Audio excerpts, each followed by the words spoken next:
A sudden flash of light streaks out toward the city clock tower. A moment later, a cannonball makes contact with a thundering crash, and a portion of the tower collapses, raining debris everywhere. Estimating landing points and dispersion range, 5.34 seconds until falling debris impacts ground. At the base of the tower, a man performs rapid calculations, then takes 10 quick paces back. When he stops, the debris strikes the very spot where he had stood just moments before, creating a billowing plume of dust. But the man pays it no mind. Instead, he focuses on the enemy base that fired the cannon. This battle unfolds in a technologically advanced city of an enemy country. A city where smoke now rises from every corner. The king the man serves has a reputation as a tyrant, and has conquered many other nations through force of arms. This war was sparked when he severed diplomatic ties. And like many sparks, it has turned into a raging inferno. Whenever the man spies an enemy unit, he silently pulls his gun from the holster. One bullet, one kill. The enemy never knows what hits them. His is a supernatural, inhuman precision. He is a mechanical soldier, a clockwork man without life, developed expressly for the purpose of fighting in war. The man dashes across the battlefield, staying low. He has orders to scout out the enemy forces. It has long been assumed that both armies are of equal strength. But the enemy has developed a new weapon. One that can launch massive artillery shells over great distances. Their front line has been losing ground, and it is now only a matter of hours before the main base comes into range of the enemy's guns. Having finished his scouting mission and dispatched what enemy soldiers he could find, the man returns to the base. Base is a generous term. In truth, it is little more than a large tent set up to temporarily house their commanders. Inside the tent, a map of the city is spread across a large table. Pawns have been placed on it to show the state of various units. The lead commander is a boy, one too young to even serve in battle.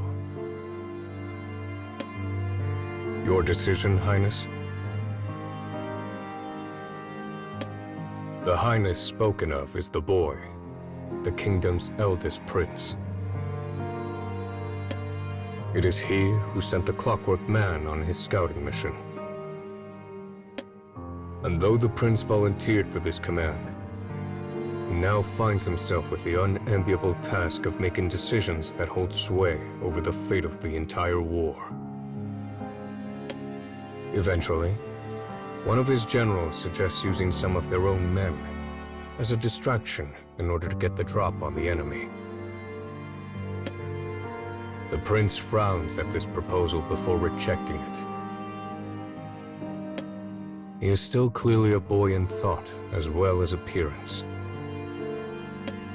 He is unable to sacrifice any of his own men, even when it might lead to the survival of many times that number. It is naivety, and it is on clear display for all to see.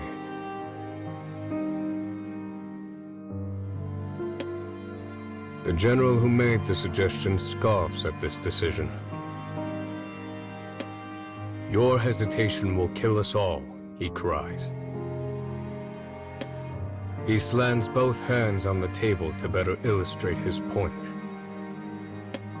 Then he announces his intention to take his men and fight as he sees fit, before storming out of the tent in disgust.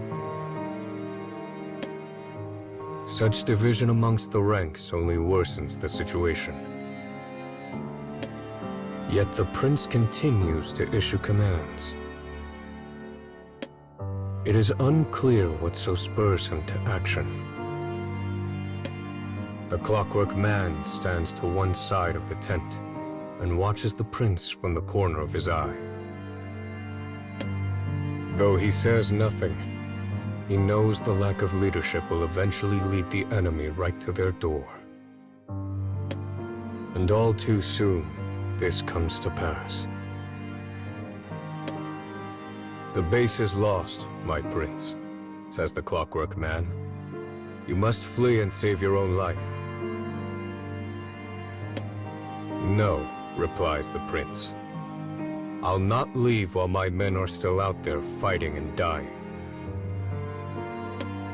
Though the man calmly explains that the prince has no choice but retreat, his young charge does not seem to understand.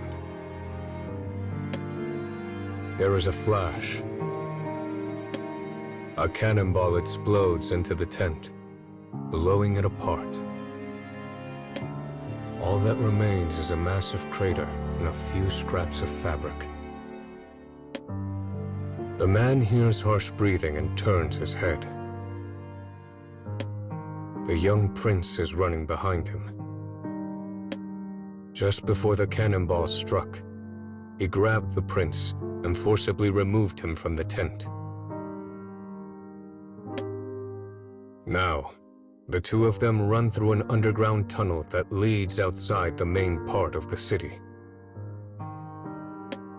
Behind them, the sounds of war gradually diminish.